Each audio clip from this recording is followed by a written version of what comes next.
আল্লাহু আকবার, আল্লাহু আকবার,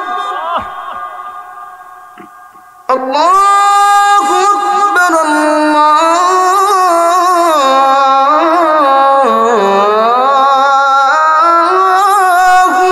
আকবার। আশহাদু আন লা ইলাহা ইল্লাল্লাহ,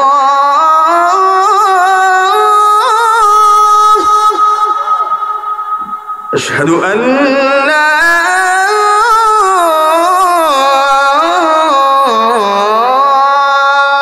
ইলাহা ইল্লাল্লাহ। নবীর সাহাবায়ে কেরামরা শুনো, আমি বেলাল আযান দিতে পারবো না, আমি বেলালকে তোমরা আযানের জন্য বলবো না, আমি বেলালের পক্ষে আযান দেওয়া সম্ভব না। আব্দুর রহমান ইবনে আউফ বলতেছেন, বেলাল তুমি একটা বার আযান দাও, তুমি যদি আযান দাও তাহলে তোমার আযানের এই শব্দগুলো শুনে আমরা নবীর কথা একটু স্মরণ করতে পারবো। আরে বেলাল তুমি একটা বার আযান দাও। হযরত বেলাল কুরআনুল কারীমের 3 নাম্বার সূরা, সূরার নাম হচ্ছে সূরা আলে ইমরান। নাম কি বলেন? সূরা আলে ইমরান। 114 খানা সূরা এই 30 পারা কোরআনের মধ্যে, তার ভিতরে 3 নাম্বার সূরার নাম সূরা আলে ইমরান। এই সূরা আল ইমরান হচ্ছে আপনার 200 আয়াত বিশিষ্ট একটা সূরা। কত আয়াত বিশিষ্ট?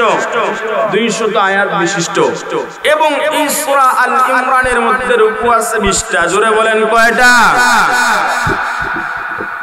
ও বাচ্চাটা তোমরা নিয়ে আজকে ওয়াজ হবে ইনশাআল্লাহ, কইরো না ভাই। 20টা রুকু আছে এবং 200 আয়াত আছে।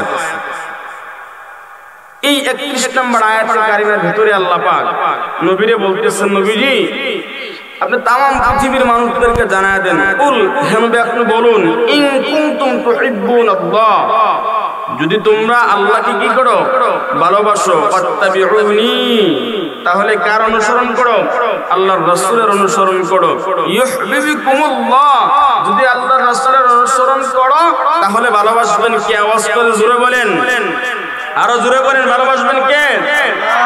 শুধু যে আল্লাহ পাক ভালোবাসবেন তা না, আল্লাহ পাক সুন্দর করে তারপরে বলতেছেন, ওয়ায়াগফির লাকুম যুনুবাকুম ওয়াল্লাহু গফুরুর রহিম। আল্লাহ পাক কত সুন্দর করে তামাম পৃথিবীবাসীকে বলতেছেন, বান্দারা শোনো, যদি তোমরা আল্লাহকে ভালোবাসো, আমার রাসূলের ইত্তেবা করো, আমার রাসূলের ইত্তেবা যদি তুমি করতে পারো বান্দা, তাহলে আমি আল্লাহ পাক তোমারে ভালোবাসবো। আমার বান্দা শোনো, আমি আল্লাহ পাক যে তোমারে ভালোবাসবো তা না, আমি আল্লাহ পাকের ওয়াদা, ওয়ায়াগফিরু লাকুম, আল্লাহ বলতেছেন বান্দা চিন্তা করো না, ওয়ায়াগফিরু লাকুম, আমি আল্লাহ পাক তোমাকে ক্ষমা করে দেব, যুনুবাকুম, তোমার যত পাপ আছে, আল্লাহ নিজে বলতেছেন বান্দা তোমার যত গুনাহ আছে, যত পাপ আছে, আমি আল্লাহ পাক ক্ষমা করে দিব, আল্লাহু গফুরুর রহিম। আর আল্লাহ বলতেছেন বান্দা সবচেয়ে ক্ষমাশীল হলাম আমি আল্লাহ। সুতরাং মুসলমান বাবারা শুনেন, আল্লাহ পাকের ভালোবাসা যদি আমরা পেতে চাই তাহলে আওয়াজ করে জোরে বলেন, ইত্তেবা করতে হবে কার? আল্লাহর রাসূলের। জোরে বলেন কার? আল্লাহর রাসূলের ইত্তেবা করতে হবে। যদি আমরা আল্লাহর রাসূলের ইত্তেবা করতে পারি বান্দারা, তাহলে জুড়ে আওয়াজ করে বলেন তো আমাদেরকে ভালোবাসবেন একজন, আওয়াজ করে জোরে বলেন তিনি কে?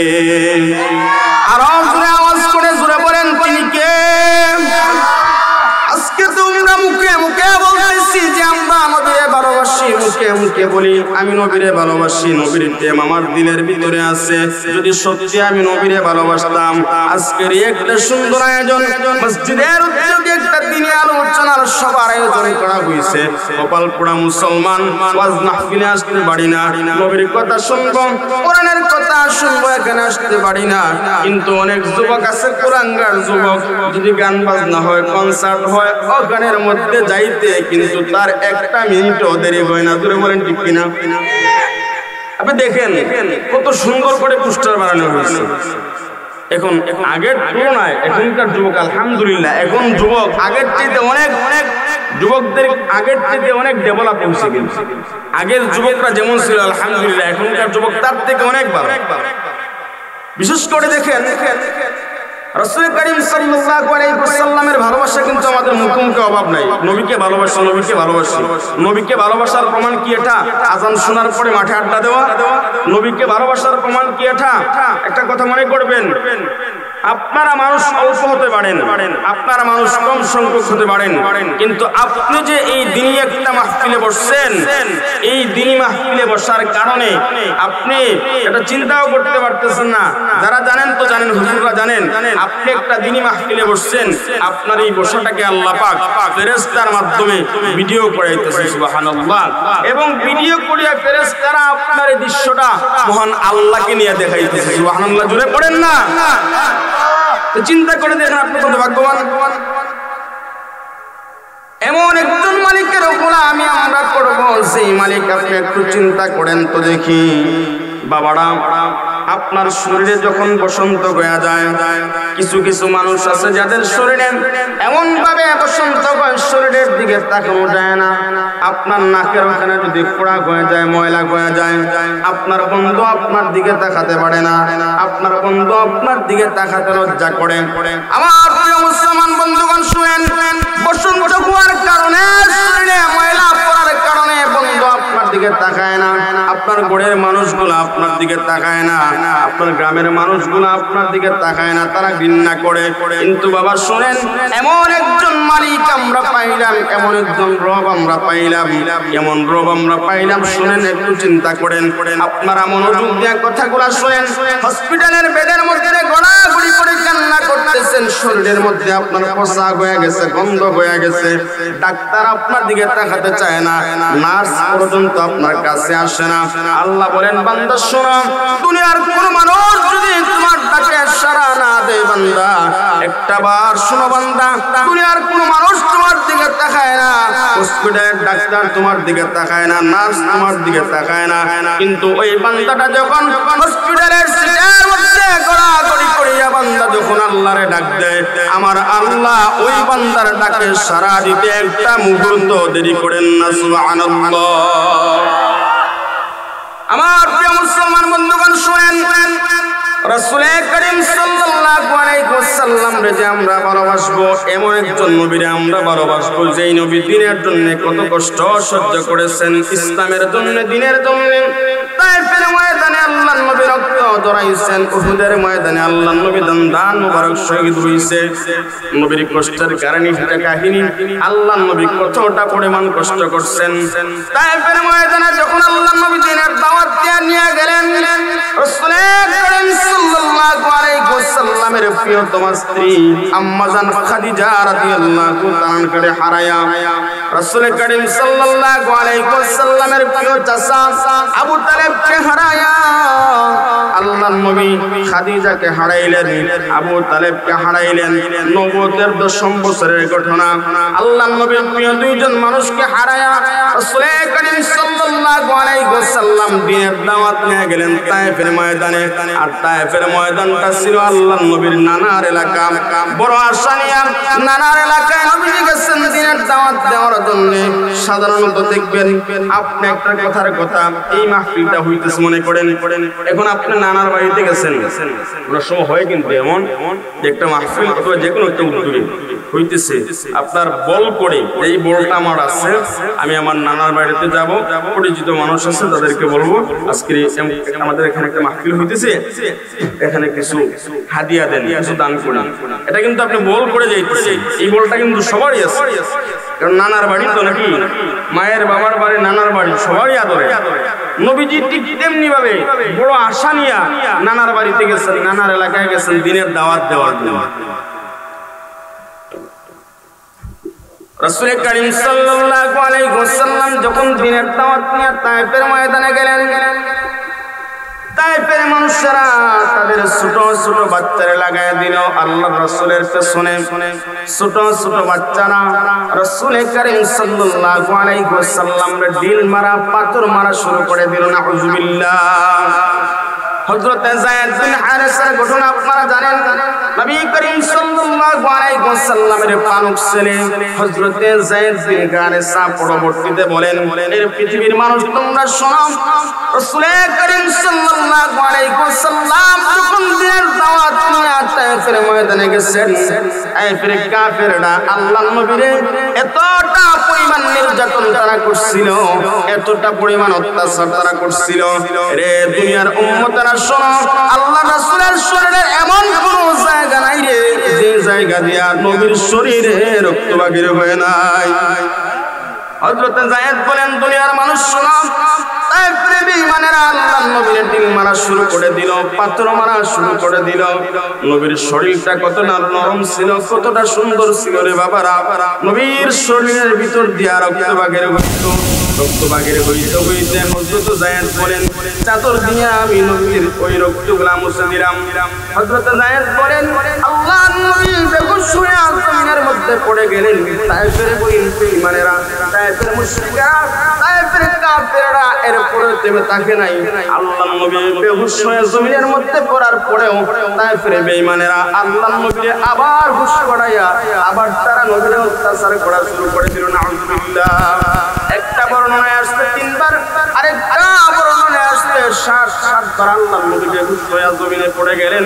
তায়েফের বেঈমানেরা আল্লাহর নবীকে হুঁশ করাইয়া আবার তারা অত্যাচার করা শুরু করে দিল। আমার প্রিয় মুসলমান বন্ধুগণ, এই ঘটনাটা কেন বলতেছি শুনেন। লম্বা কাহিনী হুজুররা জানেন, আপনারা অনেক আলেমদের কাছ থেকে শুনছেন। মোবাইল তো এখন আছে, মোবাইলের মধ্যে অনেক বয়ান আপনারা শুনছেন এই বিষয়ে। আমি শুধু আপনাদেরকে মনে করাইয়া দিতে চাই, দেখেন আল্লাহর নবী এই দ্বীনের জন্য, ইসলামের জন্য কতটা পরিমাণ কষ্ট করছেন। নবী করিম সাল্লাল্লাহু আলাইহি ওয়াসাল্লামের কাছে হযরত জিবরাইল চলে আসলেন। জিবরাইল আসার পরে আমাদের বলতেছেন, ওগো নবীজি, আপনি শুধু একটা বার অনুমতি দেন, আপনি যদি একবার অনুমতি দেন গো নবীজি, আমরা গোটা তায়েফটারে উলটপালট করে দিব।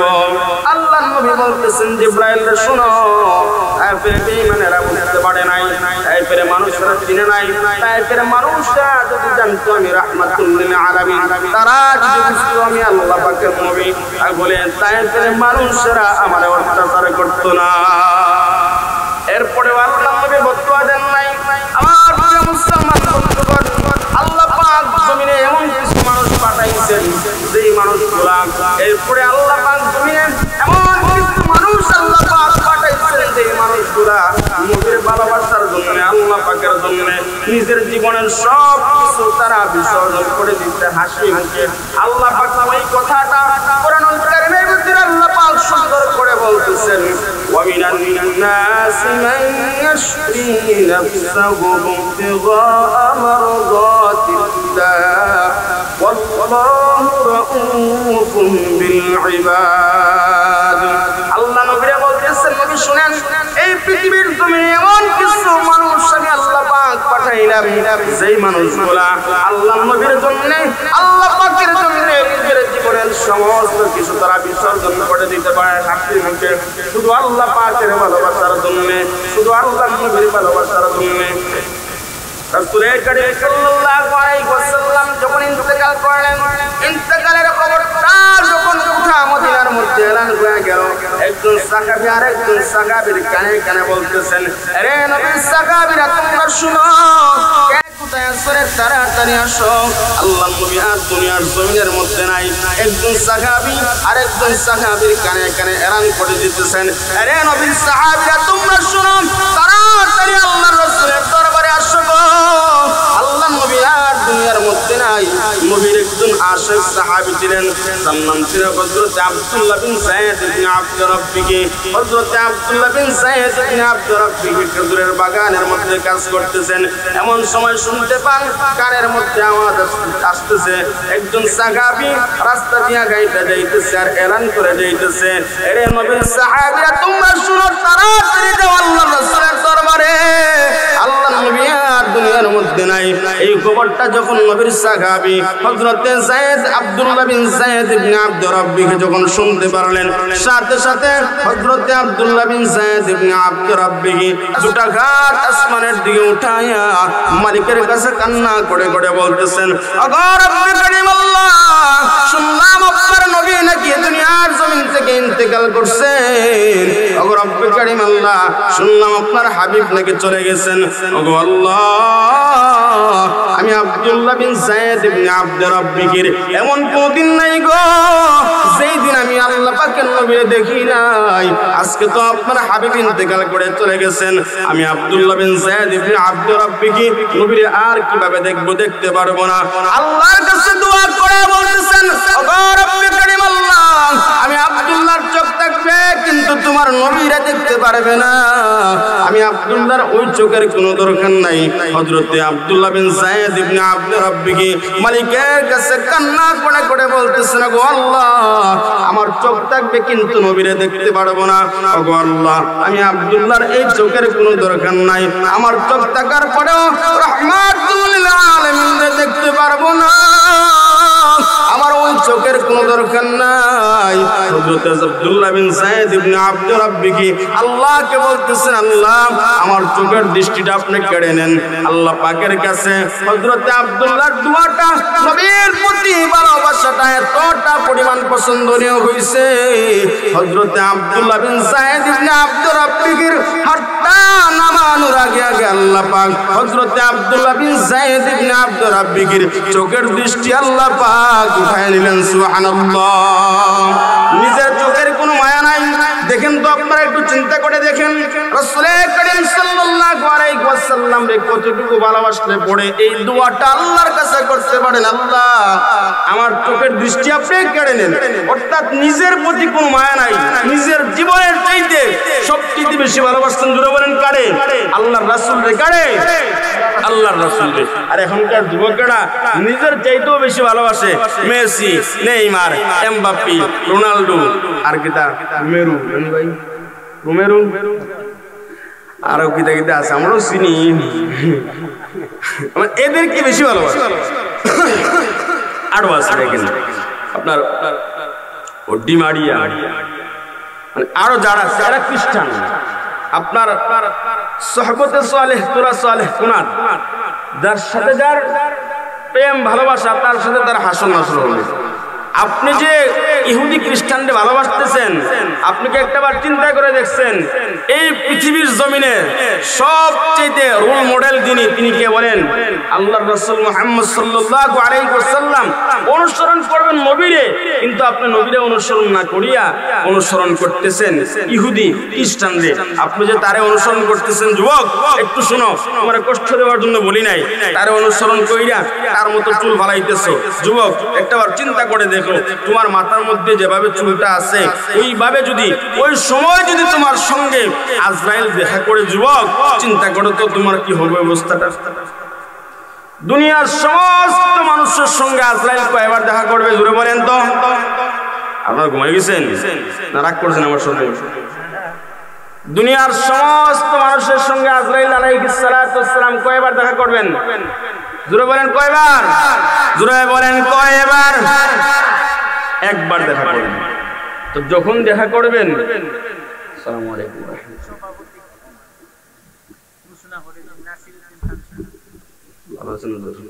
আলহামদুলিল্লাহ, আপনাদের আজকের এই মাহফিলের সম্মানিত শ্রদ্ধাভাজন সভাপতি মাওলানা নাসিরউদ্দিন খান হাফিজাহুল্লাহ আপনাদের মজমায় উপস্থিত হয়েছেন। আপনারা খুশি না বেজার? আজকের এই মাহফিল থেকে হযরতকে জানাই আন্তরিক মুবারকবাদ, অভিনন্দন, হৃদয় নিংড়ানো শুভেচ্ছা। তো সবার সঙ্গে আজরাইল আলাইহিস সালাতু ওয়াস সালাম একবারই দেখা করবেন। যখন দেখা করবেন তখন কি আপনারা রাইখা যাবেন? বুঝেন না কথা? রাইখা যাবেন নাকি নিয়ে নিবেন? নিয়ে নিবেন। তো যুবক, তুমি যে ইহুদি খ্রিস্টানের মতো চুল ফালাইছো, তার বেশভূষ যে তুমি ধরছো, তুমি চিন্তা করো, দেখো, তুমি যদি কষ্ট পাওয়ার জন্য বলতেছ না যুবকরা, তোমার এই অবস্থায় যদি তোমার সঙ্গে দেখা করে আজরাইল আলাইহিস সালাতু ওয়াস সালাম, তখন তুমি আল্লাহর কাছে এই চুলটা নিয়ে কি জবাব দিবা? আর তুমি মনে করতেছো যুবক তুমি কত স্বপ্ন নিয়ে আসো, আমার তো এখনো বয়স তেমন হয় নাই, 25-এর কোটা এখনো পার হয় নাই, 26-এ গেছি না, আরো কত কিছু রয়েছে, বিয়া করছি না, এই করব, বিয়া করব, বাচ্চা কাচ্চা হবে, সুন্দর একটা সাধারণ সংসার হবে, গাড়ি করব, বাড়ি করব, বিদেশে ফ্ল্যাট করব, এই যে হাজার স্বপ্ন নিয়ে যে তুমি আসো যুবক, এই পৃথিবীতে কত মানুষ হাজারো স্বপ্ন নিয়ে চলছে, কিন্তু সেই স্বপ্ন আর বাস্তবায়ন হয় নাই, এর আগেই সে মারা গিয়া কবরে চলে গেছে। গেছে। তুমি একটু তাকাও না যুবক, তোমার আশেপাশে দিকে একটু তাকাও। তোমার মতো যুবক সেও তোমার মতো চলতো, তোমার মতো আড্ডা দিত, গাড়ি অ্যাক্সিডেন্টে, বাইক অ্যাক্সিডেন্টে অথবা সুস্থ অবস্থায় মারা গেছে। হয় না এমন? কিসের এত বাহাদুরি যুবক? কিসের এত বাহাদুরি? তুমি কি নিয়ে বাহাদুরি করতেছো? কি নিয়ে বড়াই করতেছো? যেই বন্ধুরে তুমি সময় দিতেছো, তোমার বন্ধু, তোমার এতটা পরিমাণ প্রিয় বন্ধু, যেই বন্ধু তোমারে রাত্রে 3টার সময় যদি বলে দোস্ত একটু ওয়েলসকালি পয়েন্টে আসো, ঘুম যত শীত থাকুক না কেন, ঠান্ডা থাকুক না কেন, 3টার সময় উঠিয়া যুবক তোমার বন্ধুর ডাকে তুমি সাড়া দিতে পারো, ও কপাল পোড়া যুবক। তোমার মাওলা যে তোমারে 5 বার দৈনিক ডাকতেছে মসজিদের মাধ্যমে, এ বান্দা আসো, নামাজের দিকে আসো, হাইয়া আলাস সালাত, হাইয়া আলাস সালাত, নামাজের দিকে আসো, হাইয়া আলাল ফালাহ, কল্যাণের দিকে আসো। তোমারে আল্লাহ ডাকতেছেন, তোমার আল্লাহর ডাকে তুমি সাড়া দিতে পারো না। যিনি তোমারে বানাইছেন উনার ডাকে তুমি সাড়া দিতে পারো না, তোমার বন্ধুর ডাকে সাড়া দিতেছো। যুবক চিন্তা করে দেখো, আল্লাহ তোমার স্বাধীনতা দিছে, এই স্বাধীনতা পায়া তুমি যেমনি ইচ্ছা তেমনি চলতেছো। আকাশে যেমন ঘুড়িটা উড়ে, ঘুড়ি মনে করে যে আমি তো স্বাধীনতা পাইলাম, আকাশে উঠতেছে, যেমনি পারে তেমনি চলে, আকাশের মধ্যে লাফালাফি করে, ময়দানে লাফালাফি করতেছে, কিন্তু ঘুড়ি এটা বুঝতে পারে না যে নিচের মধ্যে তার মালিকের কাছে তার রশিটা, মালিক যখন ঘুড়ির ওই রশিটা ধরে টান মারবে, ঘুড়িটা অটোমেটিক বান্দার কাছে চলে আসবে। আল্লাহ বলেন, বান্দা তোমারে আমি স্বাধীনতা দিলাম, আমি যেমনি ইচ্ছে তেমনি চলতে পারবা, কিন্তু আমি আল্লাহ যখন রশিটা ধরে টান মারবো বান্দা, তখন তুমি আর দুনিয়াতে থাকতে পারবা না, আমি আল্লাহর কাছে তোমারে চলে আসতে হবে। যেহেতু আমরা দুনিয়াতে থাকতেই পারবো না, একটা সেকেন্ডের নিঃশ্বাস নাই, নিঃশ্বাসটা বাহির করার পরে ওই নিঃশ্বাসটা আবার ভিতরে নেওয়ার ক্ষমতা এই পৃথিবীর জমিনে কারো নাই। যে কোনো সময় আমার আপনার মৃত্যু হতে পারে, কিন্তু এটা জানার পরেও যুবক, এটা বা জানার পরেও আল্লাহর বান্দারা কিভাবে পারে আল্লাহ পাকের গোলামি না করে থাকতে? কিভাবে পারে, কিভাবে পারে ওই যুবকরা এরকম কাজ করতে? যুবকরা একটু চিন্তা করো, যাদের কাছে মাইকের আওয়াজটা যাইতেছে, আমার এই কথাগুলা একটাবার শুধু চিন্তা করবা। আপনার জন্য বেশি কোনো নসিহতের কোনো দরকার নাই, আপনার জন্য একটা নসিহত, একটা বাক্য, ওই বাক্যটা হলো ঘুম ভাঙলে সকাল আর ঘুম না ভাঙলে, দূরে বলেন না, ঘুম ভাঙলে সকাল, ঘুম না ভাঙলে পরকাল। বিশ্বাস করেন? ঘুম ভাঙলে সকাল, ঘুম না ভাঙলে পরকাল। এটাই আপনার জন্য মেসেজ। ওই বাক্যটা নিয়ে আপনি চিন্তা করেন। আমার প্রিয় মুসলমান বন্ধুগণ শুনেন, রাসূল করিম সাল্লাল্লাহু আলাইহি ওয়াসাল্লামের ইত্তেবা করার জন্য বলছেন আল্লাহ পাক, আর আল্লাহ বলছেন যদি রাসূলের ইত্তেবা করতে পারো আমি আল্লাহ পাক তোমাদেরকে ভালোবাসবো। শুধু আমি আল্লাহ পাক যে ভালোবাসবো তা না, ওয়ায়াগফিরু লাকুম যুনুবাকুম ওয়াল্লাহু গফুরুর রহিম। আল্লাহ বলতেছেন বান্দা শোন, নবীরে তুমি ভালোবাসবা, নবীর ইত্তেবা করবা, আমি আল্লাহ পাকের ভালোবাসা পাইবা, আর আমি আল্লাহ পাক তোমার জীবনের সমস্ত গুনাহ আমি আল্লাহ পাক ক্ষমা করে দিব। বান্দা ওয়ায়াগফির লাকুম, আমি আল্লাহ পাক ক্ষমা করে দিব যুনুবাকুম, তোমার যত পাপ আছে সমস্ত পাপ আমি আল্লাহ পাক ক্ষমা করে দিব। যে আলোচনাটা করতেছিলাম, নবী করিম সাল্লাল্লাহু আলাইহি ওয়াসাল্লামের সাহাবায়ে কেরামরা আল্লাহর নবীরে কতটা পরিমাণ মহব্বত করছেন, দুই একটা মিসাল যদি আপনাদেরকে দেই আপনারা বুঝতে পারবেন। এই আলোচনাগুলো আপনারা অনেক আগে আরো শুনছেন। নবী করিম সাল্লাল্লাহু আলাইহি ওয়াসাল্লামের সাহাবী হযরত বেলাল রাদিয়াল্লাহু তাআলা আনহুর ঘটনা কে না জানে বাবা? দুনিয়ার মানুষগুলা, तमाम বিশ্বের মানুষগুলা আল্লাহর নবীরে ভালোবাসা বিশ্বের বিভিন্ন প্রান্ত থেকে প্রতি বছর হজ উমরা করার জন্য সৌদি আরব মক্কা মদিনায় যায়। নবীর ভালোবাসা দিলের ভিতরে থাকার কারণে মানুষগুলা লক্ষ লক্ষ টাকা খরচ করে আল্লাহর নবীর রওজায় যায়। দুনিয়ার মানুষগুলা বিভিন্ন প্রান্ত থেকে মক্কা মদিনা যায় রে, আর হযরত বেলাল আল্লাহর নবীরে ভালোবাসা মদিনা ত্যাগ করে চলে গেছেন। হযরত বেলাল নবীরে কতটা পরিমাণ ভালোবাসতেন শুনেন বাবারা।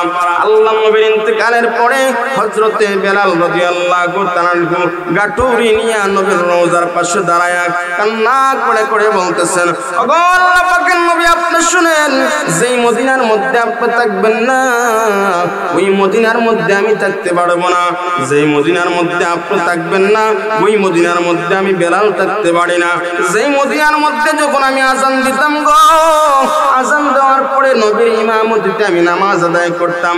আমি বেলাল যদি মদিনার মধ্যে থাকি, আমি বেলাল আজান দিব মসজিদে নববীর মধ্যে, নবীর ইমামতিতে আমি নামাজ আদায় করতে পারবো না, আমি বেলাল ওই মদিনার মধ্যে থাকতে পারবো না।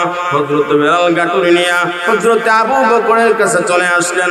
হযরত বেলাল আবু বকরের কাছে আসার পরে আবু বকর রাদিয়াল্লাহু তাআলা ঘুরে বলতেছেন, এরা আবু বকর শুনো, আমি আর মদিনার মধ্যে থাকবো না, মদিনা থেকে চলে যাব। হযরত আবু বকর বলেন, আরে বেলাল তুমি কেন মদিনার মধ্যে থাকবা না? শুধু তুমি কি নবীরে ভালোবাসো? আমি আবু বকর কি নবীরে ভালোবাসি না? হযরত বেলাল বলেন, আবু বকর শুনো, তুমি নবীরে ভালোবাসো, আমি বেলাল নবীরে ভালোবাসি, কিন্তু আবু বকর শুনো, তুমি বেলাল তুমি আবু বকর নবীরে ভালোবাসো, আমি বেলাল ভালোবাসি, কিন্তু তুমি আবু বকর যখন আল্লাহর নবীর কথা শুনো, আল্লাহর নবীর কথা শোনার পরে তুমি আবু বকর সহ্য করতে পারো, কিন্তু আমি বেলালের যখন নবীর কথা স্মরণ হয় গো, আমি বেলালের যখন নবীর কথা মনে হয়, আমার কেন জানি মনে হয় আমি বেলালের কলিজাটা পর্যন্ত ফেটে যায়। হযরত বেলাল বলেন, রে আবু বকর শুনো, আমি আর মদিনার মধ্যে থাকতে চাই না, আমি চলে যাব দামেস্কের মধ্যে গিয়া যুদ্ধ করব, শাহাদাত বরণ করব, ওই মদিনার মধ্যে আমি থাকতে পারবো না। যেই মদিনার মধ্যে যখন আমি থাকতাম, আল্লাহর রাসূলের আগে আগে আমি হাঁটতাম। নবীর আগে আগে বেলাল কেন হাঁটতেন জানেন নি বাবারা? নবীর আগে আগে হযরত বেলাল এজন্য হাঁটতেন, নবী যখন হাইটে যাইতেন হযরত বেলাল আগে আগে হাঁটতেন। হযরত বেলাল আগে আগে হাইটা হযরত বেলাল নিজের হাত দিয়া ওই রাস্তাটারে পরিষ্কার করে দিতেন। সুবহানাল্লাহ। কারণ হলো রাস্তার মধ্যে যদি কোনো কাঁটা থাকে অথবা অন্য কোনো জিনিস থাকে, ওই এর দ্বারা যেন আল্লাহর নবী কষ্ট না পান। কাঁটা থাকলে ওই কাঁটাটা রাসূল সাল্লাল্লাহু আলাইহি ওয়াসাল্লামের পা দিয়ে ঢুকতে পারে, এজন্য হযরত বেলাল নিজের হাত দিয়া রাস্তাটা পরিষ্কার করে দিতেন। হযরত বেলাল আবু বকরের কাছ থেকে বিদায় নিয়ে চলে গেলেন দামেস্কের মধ্যে। যুদ্ধ করছেন, যুদ্ধ করতে করতে শাহাদাত বরণ করতে পারেন নাই। 6টা মাস হয়ে গেল। আল্লাহর নবী বেলালকে ডাক দিলেন। স্বপ্নের মধ্যে আল্লাহর নবী বেলালকে বলতেছেন, আরে বেলাল শুনো, বিশ্বের বিভিন্ন প্রান্ত থেকে আমি নবীর রওজার মধ্যে মানুষ আয়। আরে বেলাল শোনো, তুমি কিভাবে পারলা? আজকে 6 মাস হয়ে গেল আমার রওজা ছাড়িয়া, এটা দূর তুমি কিভাবে থাকতে পারলা রে বেলাল? আসো রে বেলাল, আসো আমার রওজার মধ্যে তুমি আসো। হযরত বেলালকে নবী স্বপ্নের মধ্যে ডাকতেছেন, বেলাল আসো আসো আমার রওজার মধ্যে আসো। হযরত বেলালের যখন ঘুম ভাঙলো, ঘুম ভাঙার পরে হযরত বেলাল দৌড়াইয়া মদিনার দিকে রওনা দিলেন। হযরত বেলাল যখন মদিনার গেটের মধ্যে পাটা রাখলেন, মদিনার ছোট ছোট বাচ্চারা হযরত বেলালকে দেখার পরে দৌড়ায় চলে গেল মায়ের কাছে, বাবার কাছে। মদিনার ছোট ছোট বাচ্চারা মায়ের কাছে, বাবার কাছে গিয়ে বলতেছে, ওগো মা, 6টা মাস পরে দেখলাম নবীর সাহাবী হযরত বেলালকে মদিনার মধ্যে। ওগো মা, ওগো বাবা শোনো, 6 মাস পরে যদি নবীর সাহাবী মদিনার মধ্যে আসতে পারে, আমাদের মনটা বলে গো, আল্লাহর রাসূল কি আবার মদিনার মধ্যে আসবে কিনা? 6 মাস পরে যদি হযরত বেলাল নবীর সাহাবী মদিনার মধ্যে আসতে পারে, তাহলে তো আল্লাহর নবী মনে হয় আবার মদিনার মধ্যে আসবে। ছোট ছোট বাচ্চারা মাকে বলতেছে, বাবাকে বলতেছে, ছোট ছোট বাচ্চারা মায়ের কাছে গিয়া, বাবার কাছে গিয়া বলতেছে, ও মা, ও বাবা, চলো আমরা বেলালের কাছে যাই। সমস্ত মানুষগুলা দৌড়ায় চলে আসতো বেলালের কাছে। আসার পরে বেলালকে বলতেছে, রে বেলাল শুনো, এই 6টা মাস তুমি কিভাবে পারলা মদিনা ছাড়িয়া এত দূর তুমি অবস্থান করতে, কিভাবে পারলা? ছোট ছোট বাচ্চা সহ হযরত আব্দুর রহমান ইবনে আউফ সহ নবীর অনেক সাহাবায়ে কেরামরা বেলালকে বলতেছেন, রে বেলাল শুনো, তুমি আযান দাও, 6 মাস ধরে তোমার কণ্ঠে আমরা আযান শুনি না। আমার প্রিয় মুসলমান বন্ধুগণ, ও ওয়াইসকারী যুবক বাবারা, পর্দার অন্তরালের মা বোনরা, দিলটারে নরম করে শুনছেন, রে নবীর সাহাবায়ে কেরামরা শুনো, আমি বেলাল আযান দিতে পারবো না, আমি বেলালকে তোমরা আযানের জন্য বলবো না, আমি বেলালের পক্ষে আযান দেওয়া সম্ভব না। আব্দুর রহমান ইবনে আউফ বলতেছেন, বেলাল তুমি একটা বার আযান দাও, তুমি যদি আযান দাও তাহলে তোমার আযানের এই শব্দগুলো শুনে আমরা নবীর কথা একটু স্মরণ করতে পারবো। আরে বেলাল তুমি একটা বার আযান দাও। হযরত বেলাল সাহাবায়ে কেরামদেরকে বলতেছেন, আরে সাহাবায়ে কেরামরা শুনো, আমারে তোমরা অনুরোধ করো না, আমি আযান দিতে পারবো না, কারণ আমি কিভাবে আযান দিব? আমি 6 মাস আগে যখন মসজিদে নববীর মধ্যে আজান দিতাম, আজানের পরে আল্লাহর রাসূল আমি মসজিদের মধ্যে দেখতে পারতাম। শুধু তাই নয়, আমি বেলাল যখন আজান দিতাম রে, আজানের পরে আল্লাহর নবীর ইমামতিতে আমি বেলাল নামাজ আদায় করতাম। আমি আজান দিতে পারি, তোমরা বলো আমি আজান দিতে পারি। আমি আজান দেওয়ার পরে কি আল্লাহর নবী ইমামতি করবে? আমি আজান দেওয়ার পরে যদি আল্লাহর নবী ইমামতি করে তাহলে আমি বেলাল আজান দিব। এর সাহাবায়ে কেরামরা শোনো, আমি আজান দেওয়ার পরে তো আল্লাহর নবী ইমামতি করবে না। এর সাহাবায়ে কেরামরা শোনো, এর আব্দুর রহমান ইবনে আওফ শোনো, আমি বেলাল আজান দিতে পারবো না। সাহাবায়ে কেরামরা বলেন, এর সাহাবায়ে কেরামরা একজন আরেকজনকে বলতেছেন, যাও যাও নবীর নাতি হাসান হুসাইনকে নিয়ে আসো, বেলাল আমাদের কোথায় আজান দিবে না। হযরত আব্দুর রহমান ইবনে আওফ বলতেছেন, সাহাবায়ে কেরামরা শোনো, নবীর নাতি হাসান হুসাইন নিয়ে আসো। নবীর সাহাবী নবীর নাতি হাসান হুসাইন যদি আসে তাহলে বেলাল না করতে পারবে না। সাহাবীরা চলে গেলেন নবীর নাতি হাসান হুসাইনকে নিয়ে আসার জন্য। হাসান হুসাইন যখন দৌড়ে আসলো রে, হাসান হুসাইন দৌড়ে আসিয়া হযরত বেলালের দুই বগলের চিপার মধ্যে নবীর দুই নাতি আঞ্জা মেরে ধরল। সুবহানাল্লাহ। হযরত বেলাল যখন নবীর নাতি হাসান হুসাইনের দিকে তাকালেন, হাসান হুসাইনের দিকে তাকায় দেখেন হাসান হুসাইনের চেহারার মধ্যে আল্লাহর রাসূলের চেহারার মিল পাওয়া যায়। হযরত বেলাল চিন্তা করতেছেন, সমস্ত মানুষের কথা তো না করে দিলাম, এবার যদি আমি নবীর নাতি হাসান হুসাইনের কথা না করে দেই তাহলে তো নবীর আল্লাহর নবী তো রোজা থেকে কষ্ট পাবেন, আমি কিভাবে নবীর নাতির কথা না করব। হযরত হাসান হুসাইন বলতেছেন, বেলাল গো, 6 মাস ধরে তোমার কণ্ঠে আজান শুনি না, একটা বার যদি তুমি আজান দিতা তাহলে তোমার এই আজানের বাক্যগুলা শুনে আমরা আমার নানার কথা স্মরণ করতে পারতাম। বেলাল তুমি একটু আজান দাও, একবার তুমি আজান দাও। হযরত বেলাল আজান দেওয়া শুরু করে দিলেন। আল্লাহু আকবার,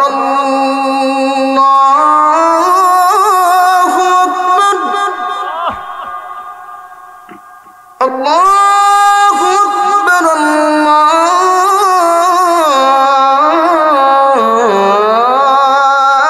আল্লাহু আকবার। আশহাদু আন লা ইলাহা ইল্লাল্লাহ,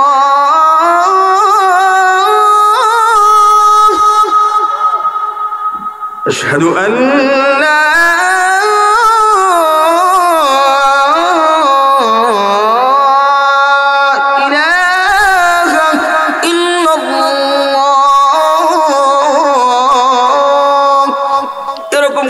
আজান দিতেছেন। হযরত বেলাল যখন বললেন আশহাদু আন্না মুহাম্মাদার রাসূলুল্লাহ, আশহাদু আমি সাক্ষ্য দিচ্ছি, আন্না মুহাম্মাদার রাসূলুল্লাহ, মুহাম্মদ সাল্লাল্লাহু আলাইহি ওয়াসাল্লাম আল্লাহ পাকের রাসূল, আল্লাহ পাকের নবী, এই বাক্যটা যখন হযরত বেলাল পড়লেন, হযরত বেলাল সাথে সাথে বেহুশ হয়ে জমিনে পড়ে গেলেন। আশহাদু আন্না মুহাম্মাদার রাসূলুল্লাহ, শুনবি এখন أشهد أن محمد رسول الله،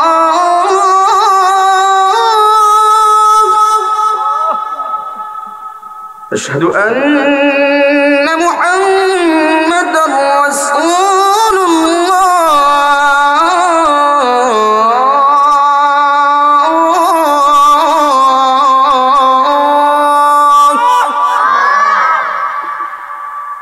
হযরত বেলাল নবীকে এতটা পরিমাণ ভালোবাসছেন। হযরত বেলাল আবার পৃথিবীতে যত কালো মানুষ ছিলেন তার মধ্যে হযরত বেলাল অন্যতম একজন কালো সাহাবী, এতটা পরিমাণ কালো ছিলেন। দেখেন আমার আপনার ভিতরে নবীর প্রেম কতটুকু, নবীর কথা, নবীর কষ্টের জিন্দেগি, রাসূল করিম সাল্লাল্লাহু আলাইহি ওয়াসাল্লাম। এরপরে বলতেছি, দেখেন হযরত বেলাল নবীর এতটা পরিমাণ ভালোবাসছিলেন, পরবর্তী সময়ে নবী সাল্লাল্লাহু আলাইহি ওয়াসাল্লামকে হারানোর বেদনায় হযরত বেলাল কলিজা ফেটে ইন্তেকাল করছেন। নবীকে এতটা পরিমাণ হযরত বেলাল মহব্বত করছেন। সেই রাসূল করিম সাল্লাল্লাহু আলাইহি ওয়াসাল্লাম নবীজি যদি একবার মন থেকে যদি মুখ দিয়া না, যদি মনের মধ্যে একবার আসতো তাহলে আল্লাহ পাক গোটা উহুদ পাহাড় তার নবীর জন্য সোনা বানায় দিতেন। হযরতে ওমর রাদিয়াল্লাহু তাআলা একবার গেলেন, গিয়ে দেখতেছেন রাসূল করিম সাল্লাল্লাহু আলাইহি ওয়াসাল্লাম শুয়ে আছে।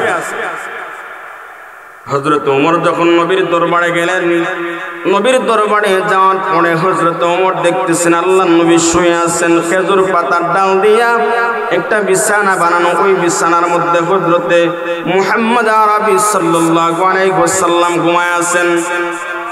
আমার প্রিয় মুসলমান বন্ধুগণ শুনেন, হযরত ওমর রাদিয়াল্লাহু তাআলা নবীর দরবারে যাওয়ার পরে গিয়া দেখতেছেন রাসূল করিম সাল্লাল্লাহু আলাইহি ওয়াসাল্লাম ঘুমায় আছেন। হযরত ওমর যখন নবীর কাছে গেলেন, নবী ঘুম থেকে উঠলেন। ওঠার পরে হযরত ওমর তাকায় দেখেন খেজুর পাতার ডালের দাগগুলা আল্লাহর নবীর পিঠের মধ্যে পড়ে গেছে। হযরত ওমর এই দৃশ্যটা দেখে হযরত ওমরের চোখ দিয়া বেয়ে বেয়ে পানি পড়তেছে, ডেকে ডেকে বলতেছেন ওগো নবীজি, আপনি তো রাহমাতুল লিল আলামিন, আপনি কেন এত কষ্ট সহ্য করেন? ওগো নবীজি, আপনি শুধু আমার একটাবার অনুমতি দেন। ওগো নবীজি, আমি ওমরকে যদি আপনি একবার অনুমতি দেন, আমি ওমর আপনার জন্য বিছানা বানায় নিয়ে আসবো। আমার প্রিয় মুসলমান বন্ধুগণ, হযরত ওমর আল্লাহর নবী বলতেছেন, ওমর শোনো, আমি রাহমাতুল লিল আলামিন, আমি তো এই পৃথিবীর জমিনে শান্তি করার জন্য আসি নাই। আমার মুখ দিয়া বলা লাগে না, আমি যদি আমার অন্তরের মধ্যে যদি একবার আসতো আমি সুখ করব, তো আল্লাহ পাক তো গোটা উহুদ পাহাড়টারে আমি মুহাম্মদ সাল্লাল্লাহু আলাইহি ওয়াসাল্লামের জন্য সোনা বানায় দিত। যদি একবার শুধু বলতেন আল্লাহ পাক উহুদ পাহাড়টারে আমার জন্য সোনা বানায় দিতেন। তো রাসূল করিম সাল্লাল্লাহু আলাইহি ওয়াসাল্লাম এমন নবী পাওয়ার পরেও আমরা অন্য মানুষদেরকে আইডল আমরা মানি কিভাবে? এমন নবী পাওয়ার পরেও, রহমতের নবী পাওয়ার পরেও নবীরে আমরা আইডল মানতে পারি না। একটাবার চিন্তা করি না আমরা যে আল্লাহ রাসূল সাল্লাল্লাহু আলাইহি ওয়াসাল্লাম এই পৃথিবীর জমিনে আসার পরে নবী শুধু কষ্ট করতেন তা না, আল্লাহ নবীকে রাষ্ট্রনায়ক ছিলেন না বলেন, দেশ পরিচালনা করেন নাই, নবীজি দেশ পরিচালনা করছেন। আর এখনকার জমানার কিছু নেতারাও দেশ পরিচালনা করে। এখনকার নেতারা যখন দেশ পরিচালনা করে দেখবেন আপনারা খাটের নিচে তেলের বড় বড় দাম পাওয়া যায়, আসেন নাই বলেন? খাটের নিচে তেলের বড় বড় দাম পাওয়া যায়। অনেকে তো আছে বাথরুম পর্যন্ত খায় ফেলায়। বাথরুম খায় কিভাবে খায়? আপনার একটা ওয়ার্ডে মেম্বার আছে, এখন 10টা 15টা বাথরুম আসছে, ওই বাথরুমগুলা মানে গরিব অসহায়দের কাছে বিলিয়ে না দিয়া বাথরুমের টাকা নিজে খায় দেয়। তো বাথরুমের টাকা খাওয়ার বাথরুম ফেটে ভিতরে ঢুকানো একটু হইতো আসেনি এমন? আল্লাহ রাসূল তো দেশ পরিচালনা করছেন। নবী সাল্লাল্লাহু আলাইহি ওয়াসাল্লাম কি শিক্ষা দিলেন আর আমরা কি শিখলাম?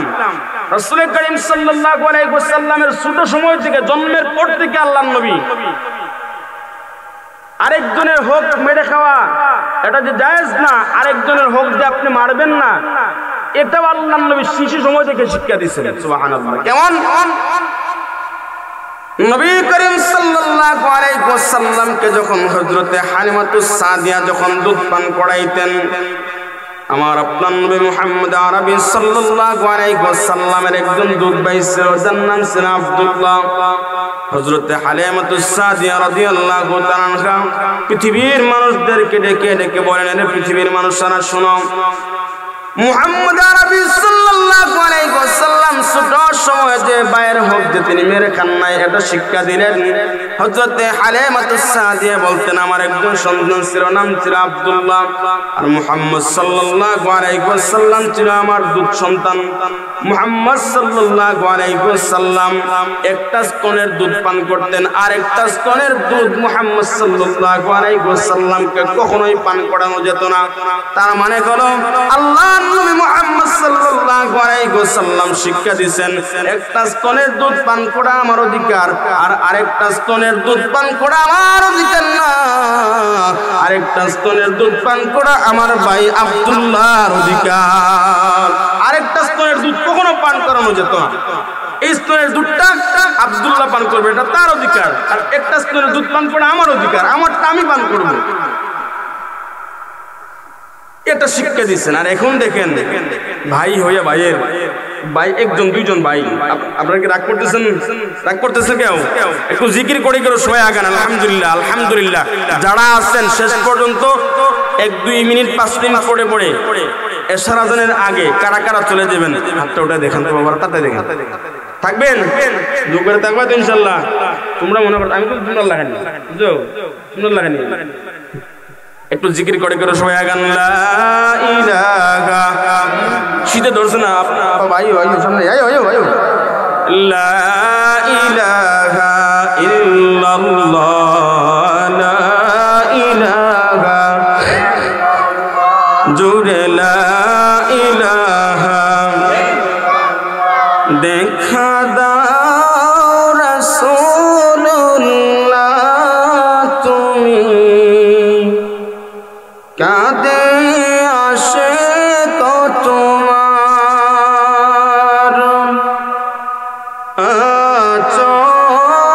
শুয়ে মদিনা।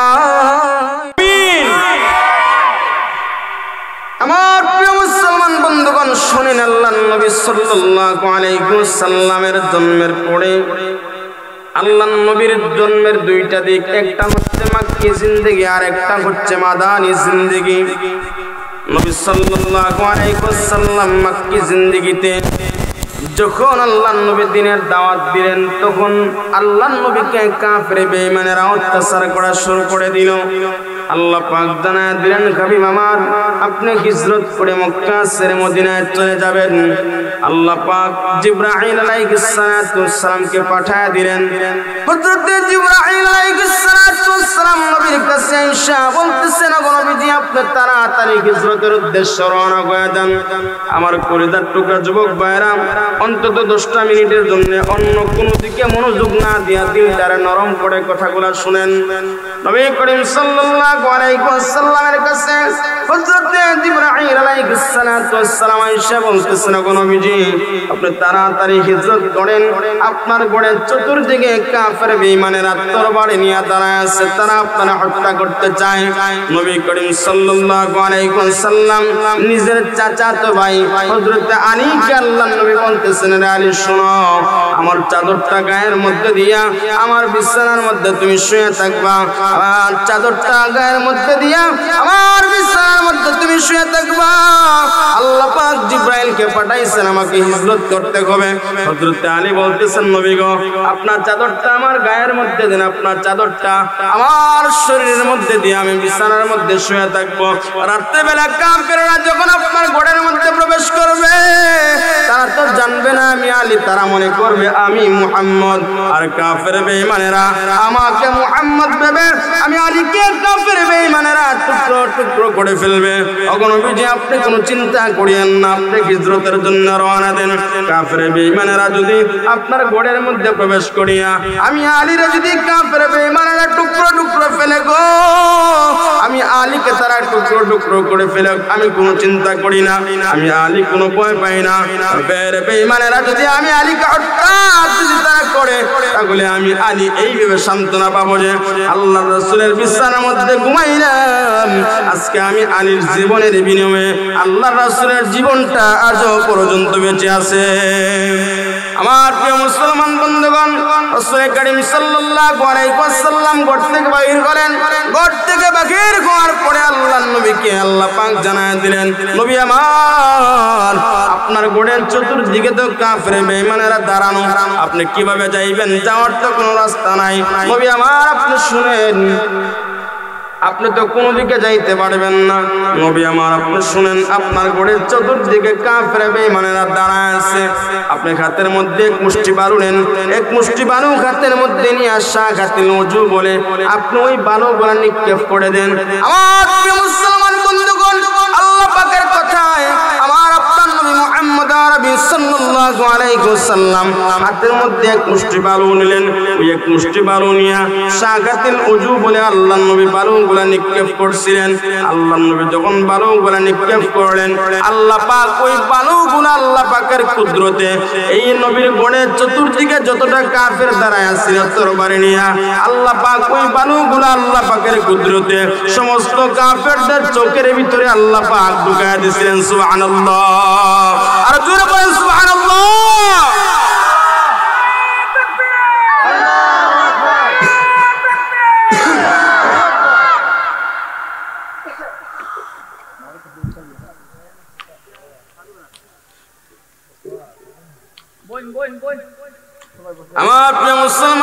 বন্ধুগণ, আল্লাহ পাক সমস্ত বালুগুলা কাফেরদের চোখে চোখে আল্লাহ পাক ঢুকায়া দিলেন।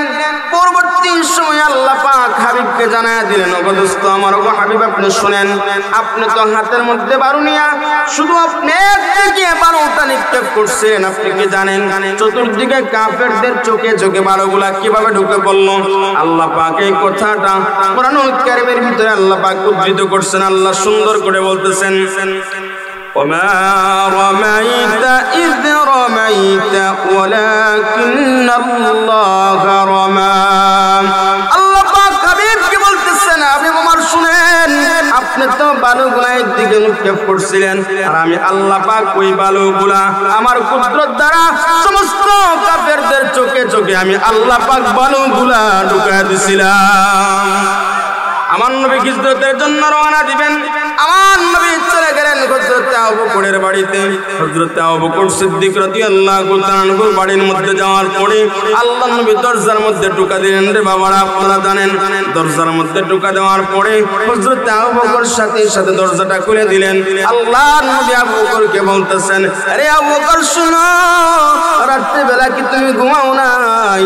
হযরত আবু বকর বলতেছেন, নবী আমার, আপনি শুনেন, যেই দিন আমারে বলছিলেন এর মায়ের আবু বকর শুনো, তোমার নিয়ে আমি হিজরত করব, নবীজি শুনেন, ওই দিন থেকে নিয়ে আজ পর্যন্ত আমি আবু বকর একটা রাত্রি আমি আবু বকর বিছানার মধ্যে পিঠ লাগাইয়া কখনো ঘুমাই নাই। তার কারণ কি জানেন গো নবী? আপনি যদি আমাকে এসে দরজার মধ্যে ডাক দেন, আমি যদি ঘুমায় থাকি বিছানার মধ্যে, আমার যদি ঘুম থেকে উঠতে দেরি হয়, আপনি তো আমার দরজার সামনে দাঁড়ায়া থাকবেন, তখন নবীজি মারতে পারে ডান দিক দিয়া বাম দিক দিয়া, কোন কাফের বেঈমানেরা যদি আপনার তীর মারে গো, ওই তীরটা যেন আপনার শরীরের মধ্যে না লাগিয়া আমি আবু বকরের শরীরের মধ্যে লাগে। এজন্য আমি আবু বকর সামনে যাই, ডানে যাই, পিছনে যাই, বামে যাই। নবীজি হযরত আবু বকরকে নিয়ে হিজরত করতেছেন। আমার ওয়াইসকারের মুসলমান বাবারা শুনেন, ধৈর্য সহকারে আপনারা মৌমাছির মতো কথাগুলো শুনতেছেন বাবারা। হযরত আবু বকরকে নিয়ে যখন আল্লাহর নবী হিজরত করতেছেন, সকাল যখন হয়ে গেল, পাহাড়িয়া গুহার মধ্যে আল্লাহর নবী আশ্রয় নেবেন। হযরত আবু বকর আল্লাহর নবীকে বলতেছেন, ওগো নবীজি, আপনি একটু দাঁড়ান, আমি গুহাটা একটু পরিদর্শন করে আসি, কারণ পাহাড়িয়া গুহা বিষধর সাপ থাকতে পারে না, বিষধর সাপ বিচ্ছু থাকতে পারে পাহাড়িয়া গুহা। নবীজিকে হযরত আবু বকর বলতেছে, নবীজি আপনি একটু দাঁড়ান, আমি ওই গুহাটা একটু পরিদর্শন করে আসি, দেখি এখানের মধ্যে কোনো সাপ বিচ্ছু আছে। ছোট ছোট গর্ত ছিল, আবু বকর রাদিয়াল্লাহু তাআলা আনহু ছোট ছোট গর্তগুলা ডাকলেন, একটা গর্ত ডাকতে পারেন নাই। এখন এটা কি করবেন? নিজের পা দিয়া ওটা ডাকছেন, তাই কেন নবীরে বলতেছে, নবীজি আপনি আসেন।